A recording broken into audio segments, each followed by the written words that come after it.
semuanya, kembali lagi bersama aku Rika Praja di podcast Teman-teman. Nah, kali ini aku bakalan ngobrolin hal yang penting banget, yaitu tentang bullying.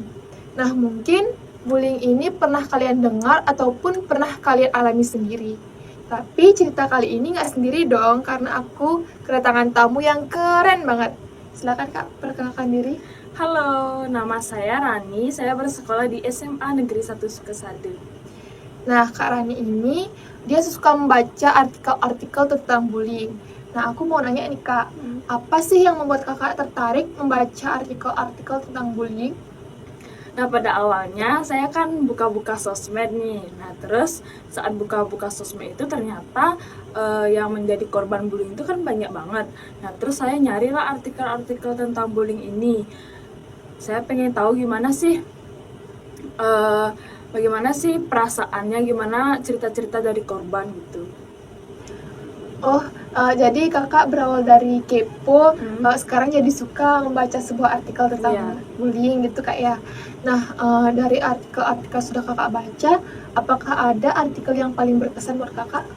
Dari artikel yang sudah saya baca itu ada satu artikel tentang bullying ini yang menurut saya bullynya itu udah ekstrim banget. Judulnya Dia Merundungku Dengan Menjadi Aku Dalam Halloween, yang dimuat di seventeen.com.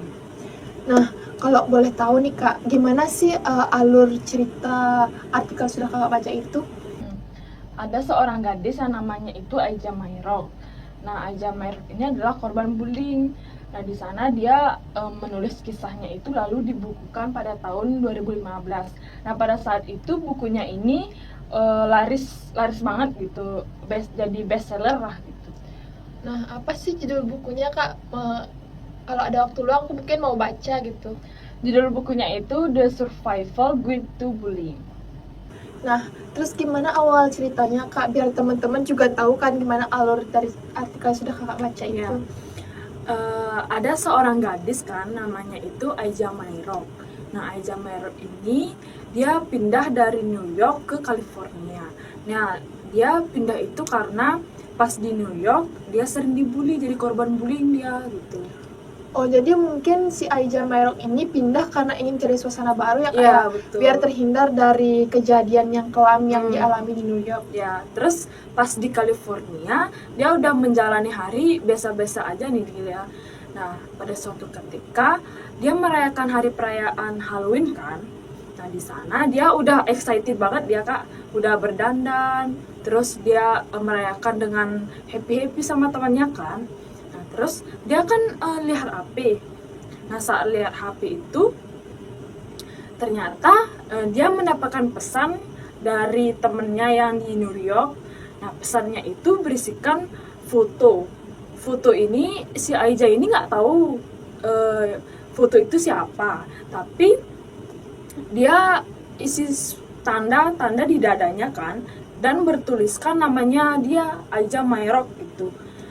Lalu dia pastinya terkejut kan, siapa sih yang melakukan hal itu, kenapa dia tega melakukan itu kan. Nah, terus untuk mencari informasi itu dia bukalah sosmed, yaitu Facebook.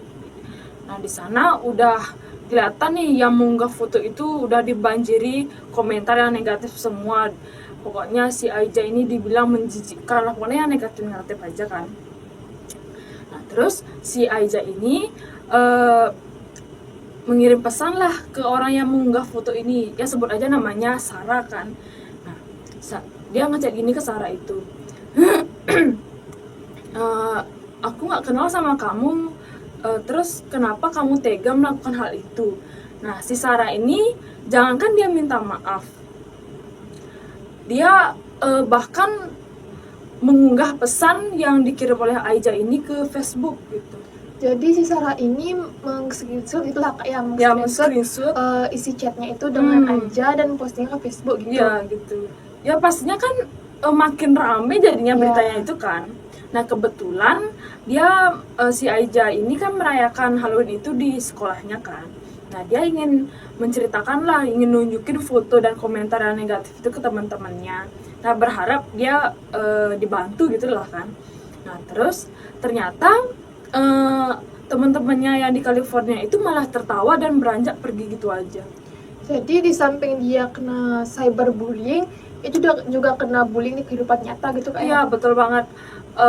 Seharusnya kan kalau teman-teman yang di California itu udah tahu si Aija ini pindah dari New York ke California karena dia jadi korban bullying, harusnya dia nggak menambah traumanya lah gitu. Seharusnya dia itu menenangkan gitu kayak, membantu. bukannya malah pergi lalu menertawakannya gitu.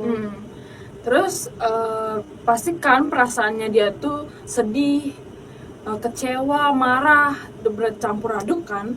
Nah terus dia udah pulang dari sekolahnya kan. Lalu si Aija ini menceritakanlah semuanya kepada ibunya. Nah saat itu juga ibunya ini nelpon si Sarah ini kan. Nah dan akhirnya Sarah ini minta maaf.